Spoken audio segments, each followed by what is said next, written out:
এখন আমরা চিন্তা করি না, না অনেক তো জীবনের 50 বছর 40 বছর অতিবাহিত হয়ে গেল, নিজের মন যেমনে চাইলো সেভাবে চললাম, নিজের মন যেভাবে চাইলো সেভাবে জিন্দেগিটারে কাটাইলাম।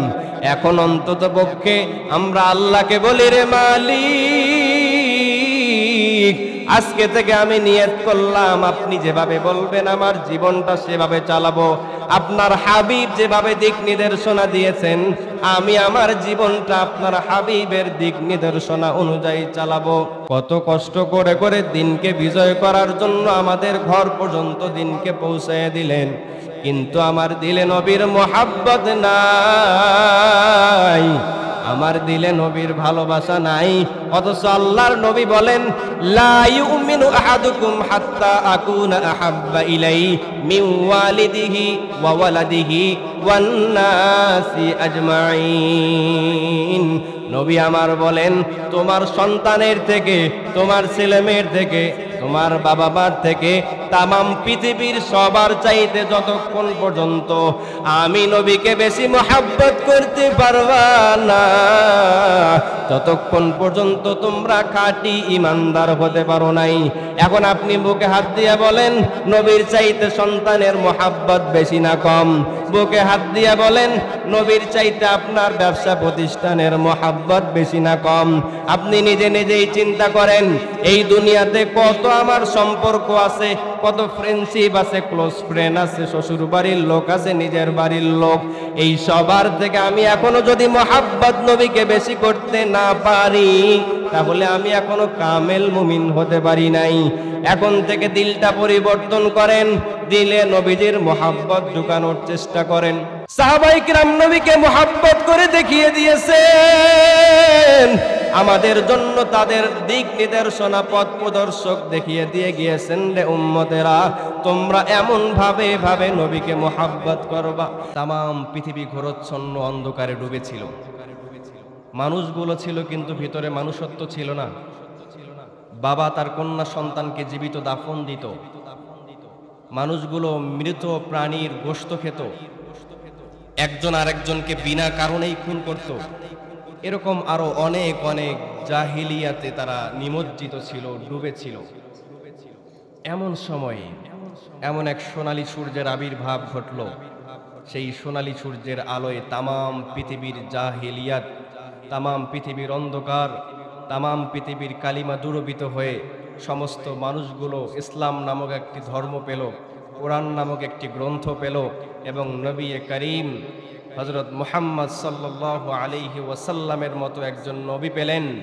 আল্লাহর নবী দুনিয়াতে আসার পর তামাম পৃথিবীর অন্ধকার দূরবিত হয়ে দিনের আলোর মতো আলোকোজ্জ্বল হয়ে গেল। সুবহানাল্লাহ। নবীজি দুনিয়ায় আসার আগে পৃথিবীর অবস্থা ছিল খুবই নাজুক, কিন্তু নবীজি এসে তার আলোয় তামাম পৃথিবীকে আলোকিত করে দিলেন। এজন্য সেই নবী সম্পর্কে আমরা শুনতে রাজি আছি। সবাই বলেন রাজি আছি ইনশাআল্লাহ। ইনশাআল্লাহ। নবীজি সাল্লাল্লাহু আলাইহি ওয়াসাল্লামের মর্যাদা কেমন, সুবহানাল্লাহ, আপনারা শুনলে অবাক হবেন। যদিও তিনি সবার পরে আসছেন কিন্তু সবচাইতে দামি, যদিও তিনি সবার শেষে আসছেন কিন্তু সব নবীরা তার উম্মত হওয়ার জন্য আল্লাহর কাছে আবেদন এবং নিবেদন করেছেন। আল্লাহ নবী সাল্লাল্লাহু আলাইহি ওয়াসাল্লামের শান আর মান কত বেশি, ছোট্ট একটা ঘটনা শুনলেই বুঝতে পারবেন। আদম আলাইহিস সালামকে সৃষ্টি করার পরে আদম আলাইহিস সালাম জান্নাতে একাকিত্ব ফিল করছিলেন। এই একাকিত্ব ফিল দূর করার জন্য আল্লাহ তাআলা হাওয়া আলাইহিস সালামকে প্রেরণ করলেন, বানালেন। আদম আলাইহিস সালামের একাকিত্ব দূর করার জন্য হাওয়া আলাইহিস সালামকে বানালেন, তাদের মধ্যে বিবাহ বন্ধনে আবদ্ধ করা হলো। আল্লাহ তাআলা বলেন, আদম তুমি তো বিবাহ করেছো, এবার তোমার বিবাহের মোহর আদায় করো। কি আদায় করতে হবে? আপনারা বিবাহ করলে মোহর আদায় করেন না? একটা লেখেন তো যে এত টাকা মোহর। এখন আল্লাহ বললেন, আদম তুমি মোহর আদায় করো। আদম আলাইহিস সালাম বললেন, ইয়া আল্লাহ, জান্নাতে সোনা রূপা চাঁদি হীরা মণিমুক্তার অভাব নাই, আমি কি দিয়ে মোহর আদায় করব? আল্লাহ তাআলা বললেন, আদম তোমার বংশের সর্বশেষ নবীকে আমি প্রেরণ করব, আমার প্রিয় হাবিব মুহাম্মাদুর রাসূলুল্লাহ, সেই রসুলের উপরে একবার দুরূদ পাঠ করে দাও, তোমার মহর আদায় হয়ে যাবে। কি সুবহানাল্লাহর আওয়াজ তো হলো না? আপনারা কি আমার কথা বুঝতেছেন? বুঝতে কষ্ট হচ্ছে? বুঝতে যদি কষ্ট না হয় তাহলে আপনারা ঠিক বেঠিক সুবহানাল্লাহ আলহামদুলিল্লাহ জোরে জোরে বলবেন তো ইনশাআল্লাহ। হ্যাঁ,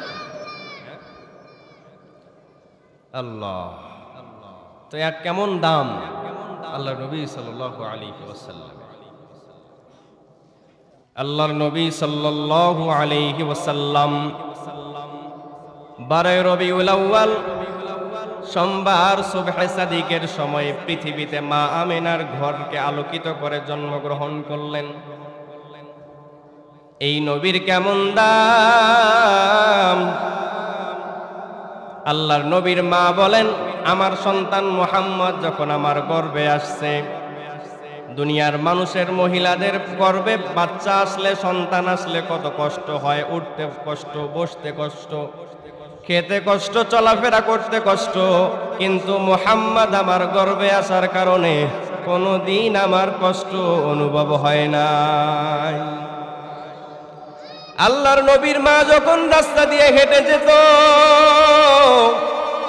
তখন ওই রাস্তাটা সুগন্ধিতে ভরপুর হয়ে যেত। এলাকার মানুষেরা কানাকানি শুরু করে দিল যে বিধবা নারীদের তো আতর ব্যবহার করা, সুগন্ধি ব্যবহার করা নিষেধ, তাহলে আমেনা তো বিধবা নারী, কেন আতর বা সুগন্ধি ব্যবহার করে? আব্দুল মুত্তালিবের কাছে বিচার দাও। আব্দুল মুত্তালিবের কাছে বিচার দেয়া হলো, আপনার পুত্রবধূ বিধবা হওয়ার পরও সুগন্ধি ব্যবহার করে, আতর ব্যবহার করে। আব্দুল মুত্তালিব ডাক দিয়ে বলেন, ও বৌমা, আপনি কি জানেন না বিধবা নারীদের আতর ব্যবহার করা, সুগন্ধি ব্যবহার করা নিষেধ? আপনি কেন আতর ব্যবহার করেন? আমেনা সাথে সাথে মুখের থেকে একটু থুতু ফেলে দিয়েছে, দিয়ে বলে, আব্বাজান, এই থুতুর দিক থেকে একটু দেখেন, এই থুতু থেকেও ঘ্রাণ আসতেছে। আমি কোনো আতর লাগাই না, কোনো সুগন্ধি লাগাই না।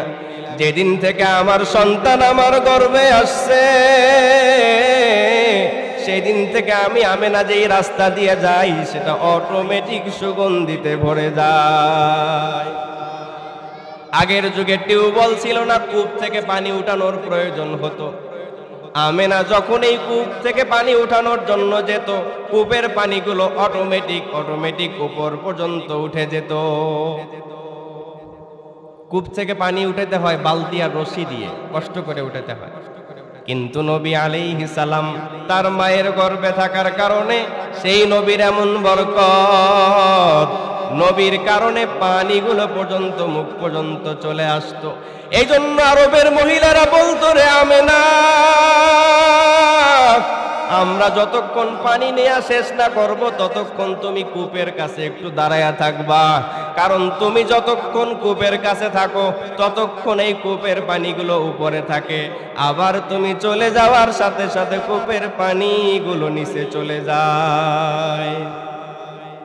কেমন মর্যাদার নবী!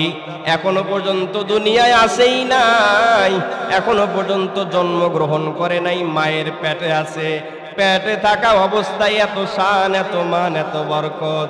নবীর মা আমেনা বলেন, আমি যখন রাস্তা দিয়ে যেতাম, আমাকে রাস্তার দুই পাশের গাছ এবং পশু পাখিগুলো পর্যন্ত সালাম দিত।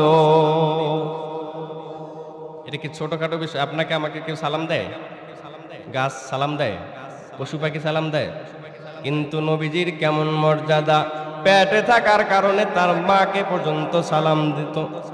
এমন রহমতের নবী, এই রবিউল আউয়াল মাস 12 তারিখ সোমবার সুবহে সাদিকের সময় মা আমিনার ঘরকে আলোকিত করে জন্মগ্রহণ করলো। মুফাসসিরিনে কেরামগণ বলেন, নবী সুবহে সাদিকের সময় জন্মগ্রহণ করলেন, এটার কারণ কি? সুবহে সাদিকের পর যেমন করে সূর্যটা উদিত হয়ে দুনিয়ার সব অন্ধকারগুলোকে দূরীভূত করে দিনের আলোয় আলোকময় করে তোলে, মুফাসসিরিনে কিরামগণ বলেন, এই নবীজির জন্মের কারণে, নবীজির দুনিয়াতে আগমনের কারণে দুনিয়ার সমস্ত অন্ধকার জাহালিয়াতগুলো দূর হয়ে ইসলামের আলো ছড়িয়ে পড়বে। এই জন্য আল্লাহ নবীজিকে সুবহে সাদিকের সময় জন্ম দিয়েছেন। মায়েদের বাচ্চা হলে এলাকার কিছু মা বোনেরা আছে না, তাদের ঘরে প্রবেশ করে বাচ্চা হওয়ার সময়। আল্লাহর নবী যখন দুনিয়াতে আসেন তখন তার ঘরে ছিলেন আব্দুর রহমান ইবনে আউফ নামক যেই সাহাবী, তার মা। নবীজির জন্মের সময় আমিনার ঘরে আব্দুর রহমান বিন আউফের মা ছিলেন। আব্দুর রহমান বিন আউফের মা ডাক দিয়ে বলে, ও দুনিয়ার মানুষেরা, আমি আজ পর্যন্ত যত মানুষের বাচ্চা হতে দেখেছি, আমি মুহাম্মাদের মতো এত সুন্দর বাচ্চা আমার চোখ দিয়ে দেখি নাই। যখন মুহাম্মদ দুনিয়ায় আসে তখন আমি খেয়াল করে দেখছি মুহাম্মাদের শরীরে এক ফোঁটা রক্ত ছিল না, একটু দুর্গন্ধ ছিল না, একটু ময়লা ছিল না।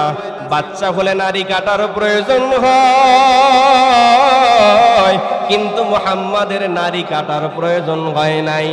বাচ্চা হলে একটু বড় হলে খতনা করার প্রয়োজন হয়। আমার আল্লাহ মুহাম্মাদুর রাসূলুল্লাহকে খতনা করা অবস্থায় দুনিয়াতে পাঠাইছেন।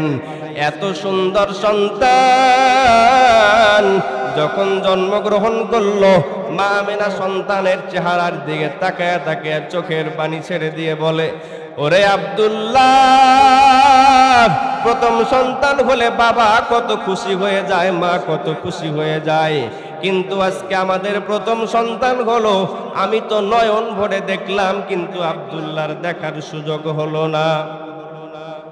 আল্লাহর নবী দুনিয়াতে আসলেনই এতিম অবস্থায়, বাবা হারা এতিম অবস্থায়।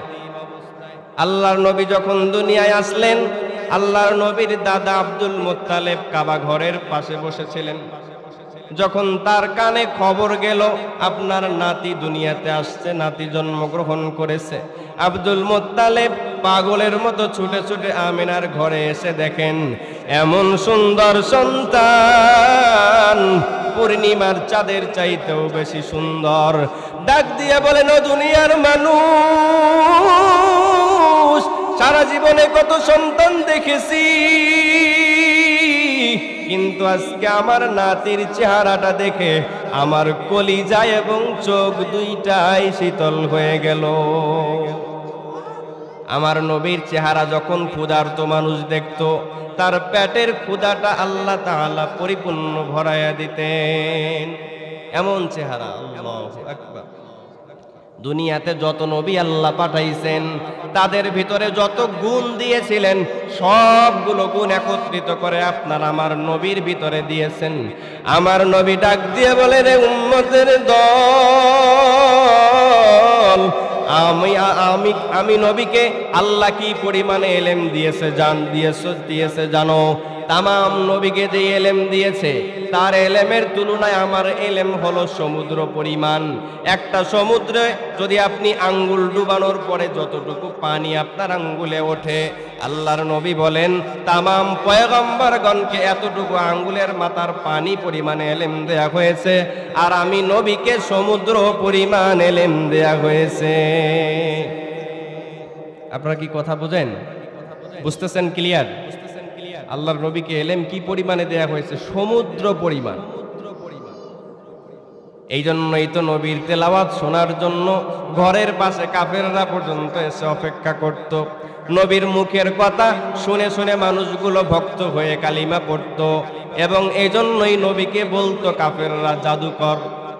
তার কথায় এতটা আকর্ষণ ছিল, এতটা মাধুর্যপূর্ণ ছিল, মানুষের সামনে একটু দাঁড়িয়ে কথা বললেই মানুষ তার ভক্ত হয়ে যেত। এই জন্যই কাফেররা বলতো যে মুহাম্মদ জাদুকর, মানুষকে জাদু করে। নবীর এই পরিমাণে ইলম আল্লাহ। নবীজি দুনিয়ায় আসার কয়েকদিন পর আরবের নিয়ম ছিল, বাচ্চা জন্মগ্রহণ করার পরে বেদুইন ধাত্রীরা এসে দুধ পান করানোর জন্য বাচ্চাগুলোকে নিয়ে যেত। নবীজির জন্মের 2-1 দিন পর ওই বেদুইনেরা বাচ্চা নেয়ার জন্য মক্কা নগরীতে আসলো। তারা যে বাচ্চাকে 2 বছর দুধ পান করায়, এই দুধ পান করানোর কারণে তারা বড় কিছু হাদিয়া পায়, বেতন পায়। এজন্য সবাই চায় বড় লোকের সন্তানকে দুধ পান করাতে। কিন্তু আমার নবীর তো বাবা নাই, আমার নবী বড় এতিম। সব ধাত্রীরা এসে বড় লোকের বাচ্চাগুলোকে নেয়, কিন্তু নবীকে কেউ নেয় না, কারণ নবীর বাবা নাই। নবীকে নিলে বড় হাদিয়া উপঢৌকন পাওয়া যাবে না। এদিকে হালিমাতুস সাদিয়াও জীর্ণ শীর্ণ মহিলা, গায়ে ঠিক মতো বল নাই, শক্তি নাই, তাকেও কেউ বাচ্চা দিতে চায় না। যখন হালিমা সাদিয়া দেখলো আমাকে কেউ বাচ্চা দেয় না, তখন হালিমা তার স্বামীকে ডাক দিয়ে বলে, ও স্বামী আমার, আমি তো কোনো বাচ্চা পেলাম না, এখন খালি হাতে ফিরে যাওয়ার চাইতে এই যে এতিম সন্তান মুহাম্মদকে আমরা নিয়ে যাই। স্বামী বলল, নাও নাও, খালি হাতে ফিরে যাওয়ার চাইতেও তো একটা বাচ্চা নিয়ে যাওয়াটা উত্তম। এখান থেকেই হালিমার তকদিরের দরজা খুলে দিলেন আল্লাহ। হালিমাতুস সাদিয়া নবীকে নিয়ে যখন রওনা করলেন, আল্লাহর নবীর সিরাত গ্রন্থে রাখেন, হালিমাতুস সাদিয়া যখন মক্কায় আসছিলেন, যেই সাওয়ারির পিঠে সাওয়ার করে আসতেছিলেন, ওই সাওয়ারি এতটা দুর্বল ছিল, বাকিদের সাথে তাল মিলিয়ে চলতে পারছিল না। সবাই আগে আগে চলে যায়, হালিমার জীর্ণ শীর্ণ শক্তিহীন সাওয়ারি পিছনে পড়ে যায়। হালিমাতুস সাদিয়া বলেন, আমি যখন মুহাম্মদকে কোলে নিয়ে আমার সওয়ারির উপরে বসলাম, এখন দেখি আমার দুর্বল শক্তিহীন সাওয়ারিটা অটোমেটিকলি সবল হয়ে গেল। আসার সময় সবার পিছনে ছিল, যাওয়ার সময় এবার সবার আগে আগে দৌড়ায়, তার শক্তি যেন কোত্থেকে আসলো। আপনারা বুঝে থাকলে বলুন তো, এই শক্তি কি গাধার থেকে আসছে নাকি নবীজির বরকত? আমার নবীর কেমন বরকত! তখনও হালিমা বুঝতে পারে নাই কি ব্যাপার, হঠাৎ করে গাধা, হঠাৎ করে সাওয়ারি এত শক্তিশালী হয়ে গেল কেন? সবাই ডাক দিয়া বলে, ও হালিমা, আসার সময় তো আমাদের সাথ ধরতে পারতা না, হঠাৎ এমন কি হয়ে গেল? তোমার সাওয়ারিটা এত শক্তিশালী মজবুত কেন হয়ে গেল? হালিমা ডাক দিয়া বলে, না না, এটা আমার বা আমার সওয়ারির কোনো ক্রেডিট না, এই ক্রেডিট হলো আমি যেই সন্তান কোলে নিয়েছি এই সন্তানের। হালিমাতুস সাদিয়া যখন নবীজিকে নিয়ে নিজের বাড়িতে চলে গেলেন, ইতিহাসবিদগণ লেখেন, ওই সময় হালিমাতুস সাদিয়ার এলাকায় দুর্ভিক্ষ চলতেছিল, বৃষ্টি নাই, পানি নাই, ঘাস ঠিক মতো গজায় না, গাছগুলোও ঠিক মতো গজায় না। তার বাড়ির যেই পোষা প্রাণীগুলো ছিল দুধ শূন্য ছিল, গায়ে গোশত ছিল না, শুধুমাত্র চামড়া ছিল। কিন্তু আমার নবীর কেমন বরকত! নবী আমার বাড়িতে পাড়া দেওয়ার সাথে সাথে তার বাড়িতে যত পোষা প্রাণীগুলো ছিল সব প্রাণীগুলো দুধে ভরপুর হয়ে গেল। সব প্রাণীগুলো মোটা তাজা হওয়া শুরু হয়ে গেল।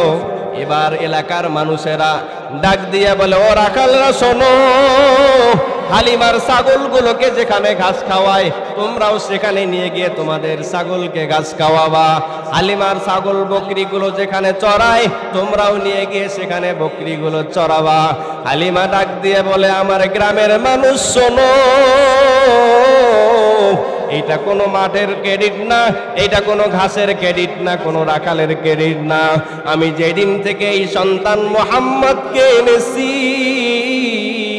সেদিন থেকে আমি আর কোনোদিন অভাবের মুখ দেখি না।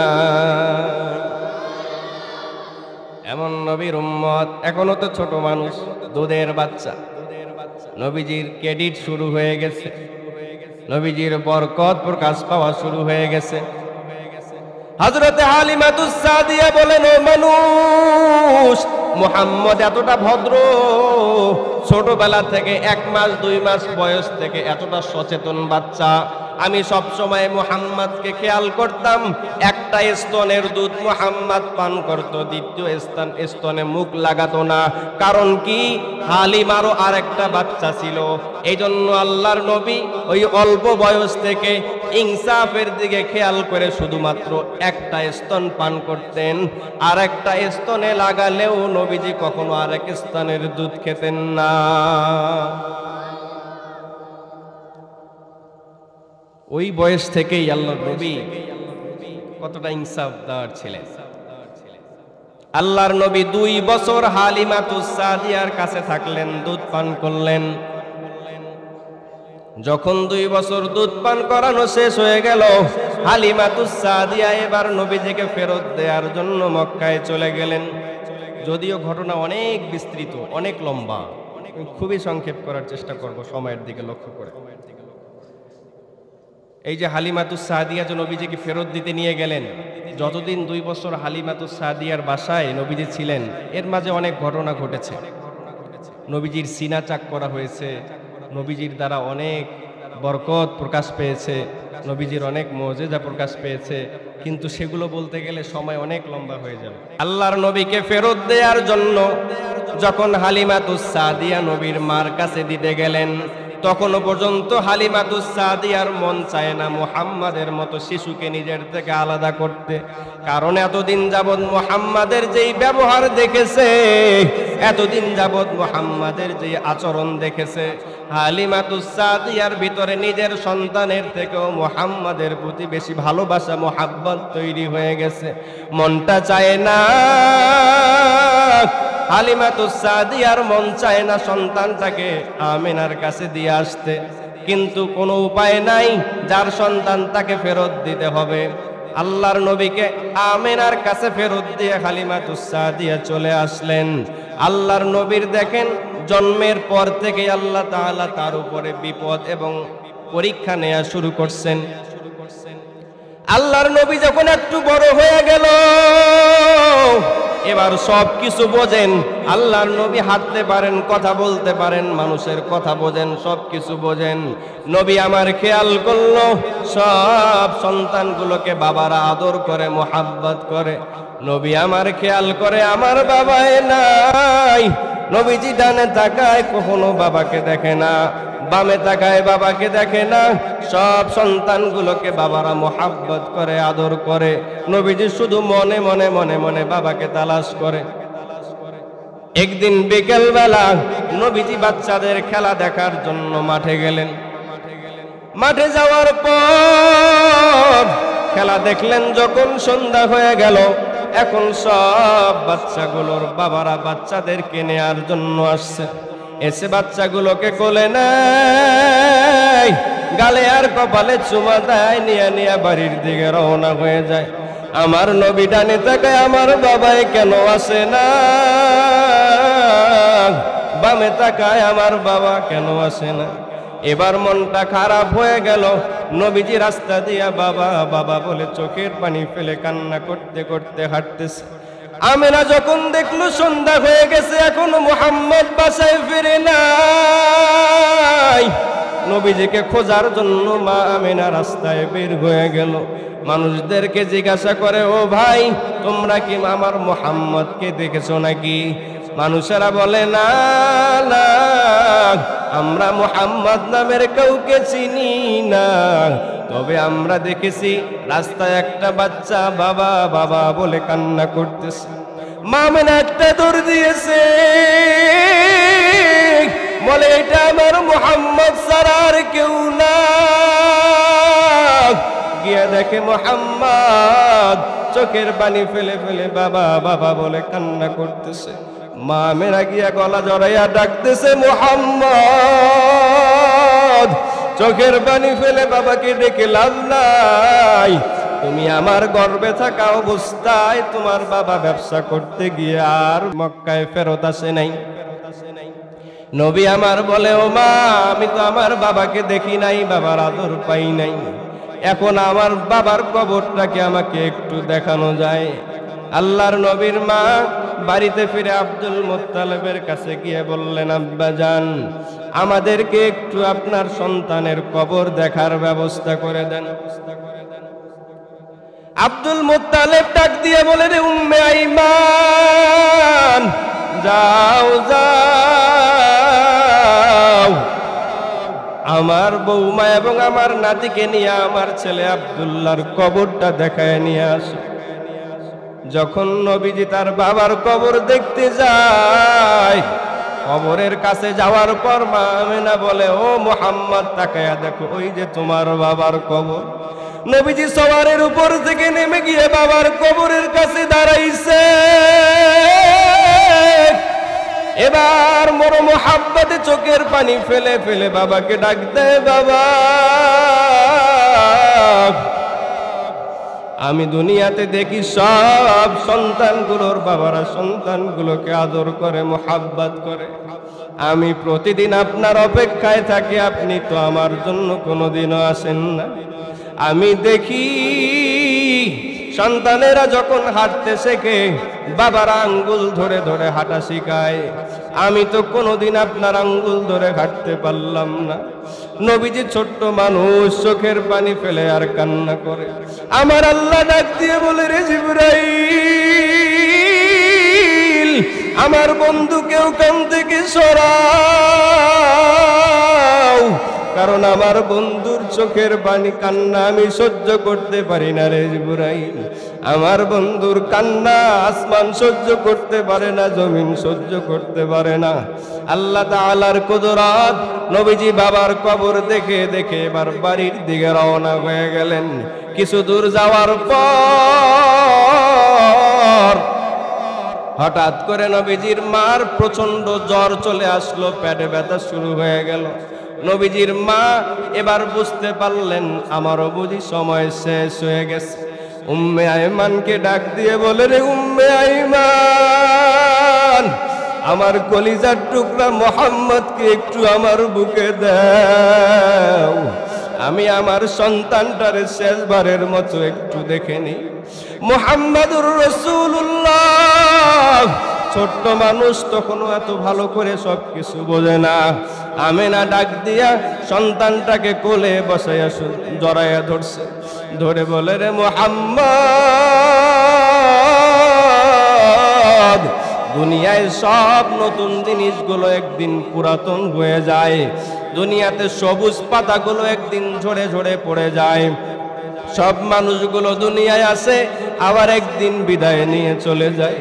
ও মুহাম্মদ, তোমার মা আমার বুঝি সময় শেষ, তুমি তোমার মাকে জনমের তরে মন ভরে দেখে নাও, আর কোনোদিন বুঝি দেখা হবে না রে সন্তান। নবীজি এবার মায়ের গলা জড়াইয়া ডাক দিয়ে বলে, রে মা, জন্মের পরে আমি আমার বাবাকে দেখি নাই, বাবার আদর পাই নাই, মায়ের আদর শুধু তোমার কাছ থেকে আমি পেয়েছি, বাবার আদরও আমি তোমার কাছ থেকে পেয়েছি। এখন যদি তুমি আমাকে এই অবস্থায় রেখে চলে যাও, বলো মা, বলো কে আমাকে গোসল করাইয়া দিবে, কে আমাকে খাওয়াইয়া দিবে, সন্ধ্যা বেলায় বাসায় ফিরতে দেরি হলে কে আমার খোঁজে বাইরে যাবে? ও মা, আমাকে রেখে যেও না, আমাকে এতিম করে চলে যেও না। আমেনা বলে, মুহাম্মদ, মানুষের সময় শেষ হয়ে গেলে আর থাকার সময় হয় না রে বাবা, আমার বিদায়। আল্লাহ যদি কোনোদিন দেখা করায় দেখা হবে। আল্লাহ তাআলার কুদরত, নবীজির মাও দুনিয়া থেকে বিদায় নিয়ে গেলেন, 6 বছর বয়স নবীজি। সিরাত গ্রন্থ লেখেন, নবীজির মায়ের কবর দেওয়ার পর নবীজি ছোট্ট মানুষ, কবরের পাশ থেকে যেতে চায় না, কবরের উপরে শুয়ে শুয়ে শুধু মা মা বলে কান্না করতেছে। উম্মে আইমান নবীজির হাত ধরে টান দিয়ে দিয়ে পাহাড়ের উপরে নিয়ে যায়। পাহাড়ের উপর থেকে নবীজি হাতটা ঝটকা মেরে আবার বাবা মায়ের কবরের উপরে এসে শুয়ে পড়ে। আর ছোট্ট বাচ্চা মায়ের কবরে শুয়ে শুয়ে মাকে ডাক দেয় আর কান্না করে। আমার আল্লাহ বলে, ও জিবরাইল, আমার বন্ধুর কান্না দেখে আসমানের ফেরেশতারাও কান্না করে, জমিনের ফেরেশতারাও কাঁদতেছে। আমার বন্ধুকে তাড়াতাড়ি সরানোর ব্যবস্থা করে দাও রে জিবরাইল। আল্লাহর নবী ছোট্ট মানুষ মাকেও বাবাকে দেখতে গিয়ে মাকে হারায়া এবার বাড়ির দিকে যখন রওনা হয়ে গেল, আব্দুল মুত্তালিব এবার রাস্তার দিকে তাকায় আছে, কি ব্যাপার, সন্ধ্যা হয়ে গেল এখনো কেন ফেরে না? এবার আব্দুল মুত্তালিব তাকায়া দেখে যে অনেক দূর থেকে দেখা যায় সাওয়ারিতে 3 জন ব্যক্তি গিয়েছিল, কিন্তু 2 জন শুধুমাত্র ফেরত আসতেছে। আব্দুল মুত্তালিব অবাক হয়ে গেল, কি ব্যাপার, যাওয়ার সময় 3 জন গেল, আসার সময় 1 জন কম কেন, কারণ কি? যখনই সাওয়ারিটা কাছাকাছি চলে আসছে, নবীজি ছোট্ট মানুষ সাওয়ারির উপর থেকে নেমে নেমে নেমে নেমে এবার গিয়ে দাদার গলাটা জড়ায়া দাদাকে ডাক দিয়া বলে, রে দাদা, আমার মতো হতভাগা কেউ নাই, বড় আশা নিয়ে বাবার কবর দেখতে গিয়েছিলাম রে দাদা, এখন আমি মাকে হারায়াও বড় এতিম হয়ে আসি। আব্দুল মুত্তালিব নিজের চোখের পানিও গোপন রাখতে পারে না, চোখ থেকে টপ টপ করে পানিগুলো পড়তেছে। তারপর নবীকে সান্ত্বনা দিয়ে বলে, রে মুহাম্মদ, তোমার কে বলেছে কেউ নাই? আমি দাদা তো এখনো আছি, আমি দাদার কাছে তুমি থাকবা, তুমি বড় হবা। কিন্তু আল্লাহর কুদরত, দাদাকেও 8 বছর বয়সে দুনিয়া থেকে আল্লাহ তাআলা নিয়ে গেলেন। এখন নবীজি চাচার তত্ত্বাবধানে বড় হওয়া শুরু হয়ে গেল। ও আল্লাহর বান্দারা, যার মা নাই, যার বাবা নাই, তারা বোঝে মা বাবা হারানোর কত ব্যথা। এই মজলিসেও কত মানুষ বসে আছে মা নাই, এই মজলিসেও কত মানুষ বসে আছে বাবাকে হারাইয়া এতিম হয়ে গেছে। এখন মোনাজাতের জন্য হাত 2টা তুললেই বাবার চেহারা, মায়ের চেহারা ভেসে আসে। মাহফিলে আসছেন, মায়ের কথা বাবার কথা চিন্তা করে করে দোয়া করবেন। মা বাবার কবরকে জান্নাত বানানোর জন্য আল্লাহর কাছে চোখের পানি ফেলে কান্না করবেন। ও আল্লাহর বান্দারা, নবীজির দাদা 8 বছর বয়সে যখন দুনিয়া থেকে চলে গেল, নবী এখন চাচার তত্ত্বাবধানে বড় হওয়া শুরু করলো। দিন যত যায়, মুহাম্মাদুর রাসূলুল্লাহ যত সাবালক হচ্ছে, মক্কার মানুষেরা দেখতেছে মুহাম্মাদুর রাসূলুল্লাহর চরিত্র কত সুন্দর। সবাই শুধু দেখে আর অবাক হয় যে আমাদের জীবনে এত সুন্দর চরিত্রের কোনো মানুষ আমরা দেখি নাই। জীবনে একটা মিথ্যা কথাও বলেন নাই, জীবনে একটা মানুষকে কষ্ট দেওয়ার মতো কোনো কথা বলেন নাই। এজন্যই আরবের মানুষগুলো নবীজিকে আল আমিন বলে নাম দিয়েছিল, আল আমিন বলে ডাকতো। নবীজি যখন যেটা কথা বলতো সবাই চক্ষু বন্ধ করে বিশ্বাস করে নিত, কারণ নবীজি তামাম জীবনে কোনো মিথ্যা বলেন নাই, কোনো মানুষ কষ্ট পাবে এমন কোনো কথা বলেন নাই, কোনো মানুষ কষ্ট পাবে এমন কোনো ব্যবহারও করেন নাই। এজন্য আরবের মানুষগুলো তাকে বড় মোহাব্বত করত, আদর করত। কিন্তু নবীজি বড় হওয়ার পর 40 বছর বয়সে যখন নবীজি নবুয়ত পেয়ে গেলেন, নবীজি একটা পাহাড়ের উপরে দাঁড়াইয়া আরবের মানুষগুলোকে ডাক দিয়া বললেন, ও মানুষেরা শোনো, আমি যদি বলি এই পাহাড়ের পিছনে তোমাদের শত্রু অপেক্ষা করছে, যে কোনো সময় হামলা করতে পারে, যে কোনো সময় তোমাদের জন্য বিপদ হতে পারে, তোমরা কি আমার কথা বিশ্বাস করবা? সব মানুষগুলো এক বাক্যে বলল, কেন বিশ্বাস করব না? আপনি তো সারা জীবনে মিথ্যা বলেন নাই, আপনার কথা অবিশ্বাস করার কোনো সুযোগ নাই। এবার নবীজি বললেন, ও মক্কার মানুষেরা শোনো, আমাকে আল্লাহ তাআলা রাসূল হিসেবে দুনিয়াতে প্রেরণ করেছেন। তোমরা এই দেবদেবীর ইবাদত ছেড়ে দাও, মূর্তি পূজা ছেড়ে দাও, এক আল্লাহকে বিশ্বাস করো, এক আল্লাহকে সিজদা করো। তোমরা আমার সাথে পড়ো, লা ইলাহা ইল্লাল্লাহু মুহাম্মাদুর রাসূলুল্লাহ। যখন এই নবীজি এই কথা বললেন, এবার আরবের মানুষগুলো, মক্কার মানুষগুলো ক্ষিপ্ত হয়ে গেল।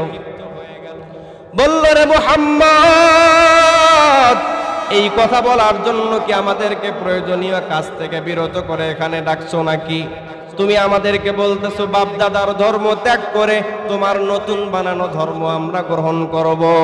না না না, আমরা তোমার ধর্মকে গ্রহণ করতে পারবো না। ওই সময় আল্লাহর দুশমন, নবীর দুশমন আবু লাহাব, সেও কিন্তু নবীর চাচা হয়। সে আল্লাহর নবীর উপরে 2টা পাথর নিক্ষেপ করেছিলেন। আল্লাহ তাআলা রাগান্বিত হয়ে গেলেন। আল্লাহ বললেন তাব্বাত ইয়াদা আবি লাহাবিন ওয়া তাব। আল্লাহ তার নামে কোরআনে সূরা নাজিল করে দিলেন এবং আল্লাহ তাকে লানত দিলেন, আবু লাহাবের 2 হাত ধ্বংস হোক। পরক্ষণে দেখা গিয়েছে আবু লাহাবের 2 হাতকে আল্লাহ তাআলা ধ্বংস করে দিয়েছিল। নবীর বৃদ্ধাচারণ যারা করে তাদের ফলাফল, তাদের অবস্থা যুগে যুগে পরিষ্কার। আল্লাহ তাআলা তখনই দেখিয়েছেন আবু লাহাবকে দিয়ে। আবু লাহাবের 2 হাত ধ্বংস হয়ে গিয়েছিল। এটা তো দুনিয়ার স্পেশাল অফার। এই আযাবটা দুনিয়ার স্পেশাল, তার প্রকৃত আযাব, প্রকৃত শাস্তি তো পরকালীন জীবনে আছেই। এইটা তাকে দুনিয়াতে স্পেশাল দেয়া হয়েছে। ও আল্লাহর বান্দারা, আল্লাহর নবী যখন এক আল্লাহর দাওয়াত দেয়া শুরু করলেন, যখন কোরআনের বাণীগুলো মানুষের কাছে কাছে পৌঁছানো শুরু হয়ে গেল, যেই আরবের মানুষেরা সবচাইতে মুহাব্বত করত বেশি নবীকে, সেই আরবের মানুষগুলো এখন নবীর শত্রু হয়ে গেল, নবীর দুশমন হয়ে গেল। এবার নবী রাস্তা দিয়া যায়, মানুষগুলো সারাক্ষণ শুধু চিন্তা করে কিভাবে নবীকে কষ্ট দেয়া যায়, কিভাবে নবীকে দুঃখ পৌঁছানো যায়। কিন্তু আল্লাহর নবী কারো কোনো ব্যবহারে দিলে কষ্ট আনেন না, কারো কোনো ব্যবহারে নবীজি বদদোয়া করেন না। নবী আমার রাস্তা দিয়া যায়। আরবের এক মহিলা ছিল, নবীজির রাস্তায় কাঁটা বেছে রাখতো, কাঁটা যেন নবীজির পায়ে আঘাত হয়ে সেখান থেকে রক্ত বিচ্ছরিত হয়, সেখান থেকে নবীজি ব্যথা অনুভব করে, নবীজি যেন দিনের দাওয়াত দিতে না পারে। কিন্তু আল্লাহর নবী এত মায়ার নবী, তারপর নবীজি ওই মানুষগুলোর জন্য দোয়া করে, রে মালিক, এই মানুষগুলো না বুঝে বুঝে আমাকে কষ্ট দিয়েছে, তুমি এদেরকে মাফ করে দাও, এদেরকে হেদায়েত দিয়া দাও, এদেরকে ইসলামের ছায়াতলে আনিয়া দাও। ও আল্লাহর বান্দারা, এই যে দিনের দাওয়াত দেয়া শুরু করলেন, নবীজির উপরে নির্যাতনের স্টিম রোলার শুরু হয়ে গেল। নবী আমার একদিন নামাজের জন্য সিজদায় গিয়েছেন। এবার আরবের কিছু দুষ্ট কাফের নবীজির পিঠের উপরে, মাথার উপরে উটের পচা নারী বুড়ি গুলো এনে চাপা দিয়ে দিয়েছে। শুধু তাই না রে মুমিন, সিজদারত অবস্থায় আমার নবীজির গালের উপরে জুতা দিয়ে পাড়া দিয়ে ধরছে। এত জোরে পাড়া দিয়েছে, আর রাহিমুল মাকতুম নামক কিতাবে লিখেছে, এত জোরে নবীকে আঘাত করেছে, নবীর চোখ বের হয়ে যাওয়ার উপক্রম হয়েছিল। আল্লাহ তাআলা ওই মানুষগুলোকেও ধ্বংস করে দিয়েছে, হেদায়েত দেয় নাই। ও আল্লাহর বান্দারা, যখন নবীজি দেখলেন দুনিয়া এই মক্কার মধ্যে দাওয়াত দিয়ে কোনো কাজ হচ্ছে না, তখন নবীজি তায়েফে দাওয়াত দিতে গেলেন। তায়েফের ঘটনা আপনারা সবাই জানেন। তায়েফের মানুষেরা কতটা নিষ্ঠুর, কতটা নির্দয় ভাবে নবীকে ক্ষত বিক্ষত করেছে। নবী গিয়ে মানুষগুলোকে দিনের দাওয়াত দেয়, কিন্তু মানুষগুলো তো দাওয়াত গ্রহণ করলই না। এবার এলাকার দুষ্ট ছেলেগুলোকে খেপাইয়া দিল, ওই যে মুহাম্মদ নামে মক্কা থেকে একটা পাগল আসছে, তোমরা তার উপরে পাথর নিক্ষেপ করো, তার গলায় গামছা বাঁধো। অবুঝ শিশুগুলো নবীজিকে চেনে না, নবী আমার রাহমাতুল লিল আলামিন, দুজাহানের সরদার নবী আমার, তারা চেনে না, নবীকে পাথর মারা শুরু করলো। সিরাত গ্রন্থে লেখেন, নবীজির শরীরে এমন বৃষ্টির মতো পাথর পড়া শুরু হয়ে গেল, নবীজির শরীর থেকে রক্তগুলো শিরশির শিরশির করে বের হতে শুরু করলো। নবীজির কাপড় মোবারক ভিজে ভিজে ভিজে ভিজে জুতা দুইটা নবীজির পায়ের সাথে আটকে গেল। যখন বেশি করে পাথর পড়া শুরু হয়ে গেল, নবীজি বেহুশ হয়ে জমিনের উপরে পড়ে যায়। যায়েদ রাদিয়াল্লাহু তাআলা আনহু নবীজিকে কাঁধে নিয়ে দৌড়ায় আর চোখের পানি ফেলে চিন্তা করে, হায়, যেই মানুষকে না বানালে আসমান জমিন হতো না, যেই মানুষকে না বানালে জান্নাত জাহান্নাম হতো না, সেই মানুষের উপরে কেমন ভাবে নির্যাতন করলো তায়েফের মানুষগুলো। যায়েদ রাদিয়াল্লাহু তাআলা আনহু যখন নবীজিকে কাঁধে নিয়ে দৌড়ায়, তখনও পর্যন্ত তার উপরে পাথরের বৃষ্টি পড়তেছিল। এমন নিষ্ঠুর মানুষ, সাথে সাথে জিব্রাইল এসে বললেন, ও নবী মুহাম্মদ, যেই মানুষগুলো আপনার উপরে পাথর নিক্ষেপ করলো, আপনাকে কষ্ট দিল, ওই মানুষগুলোকে আমি ধ্বংস করে দিতে চাই, শুধুমাত্র একটু আপনি অনুমতি দেন। আমার নবী বলেন, না রে জিব্রাইল, না, এই মানুষগুলো আমাকে চেনে নাই, আমাকে চিনতে পারে নাই, তাই আমার উপরে নির্যাতন করেছে, তুমি তাদেরকে মাফ করে দাও। এমন একদিন আসবে এই মানুষগুলোই দেখবেন আমার কালিমা পড়ে মুসলমান হয়ে যাবে। রাসূল নামের কে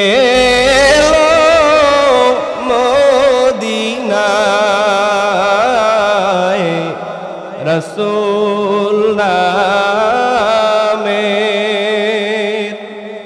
ওরে আকাশের ওই চন্দ্র কে রে, ওকে আনলো দুনিয়ায়, রাসূল নামের, রাসূল নামের কে এলো মদিনায়, রাসূল নামের গলেতে তসবির মালা, কে চলে কামলেওয়ালা রে, আমার বুকের দরজা তালা, তারে ডেকে নিয়ে আয়, রাসূল নামের কে এলো মদিনায়, রাসূল নামের।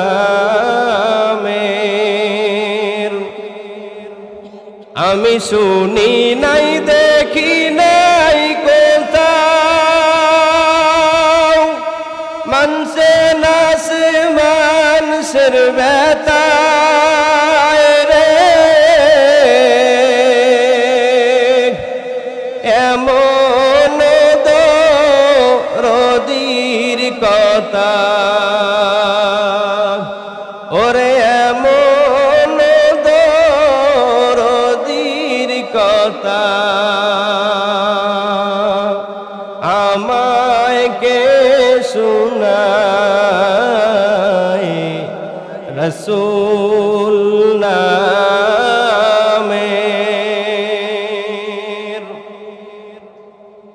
ও আল্লাহর বান্দারা, আল্লাহর নবী যে এত কষ্ট করে করে এই দিনকে আমাদের জন্য কায়েম করে গেলেন, এই দিন যদি আমরা আঁকড়ে ধরতে না পারি, এই দিন যদি আমরা আমাদের জীবনে আমরা বাস্তবায়ন করতে না পারি, আমরা এই আদর্শকে যদি নিজের জীবনের আদর্শ বানাতে না পারি, কোন চেহারা নিয়ে সেদিন আমরা নবীর সামনে দাঁড়াবো?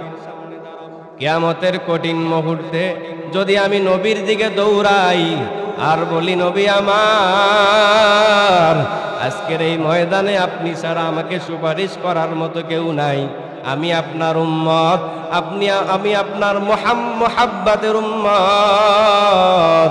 সেদিন নবী বলবে, না না, তুমি তো আমার উম্মত দাবি করছো, আমাকে অনুসরণ করো নাই।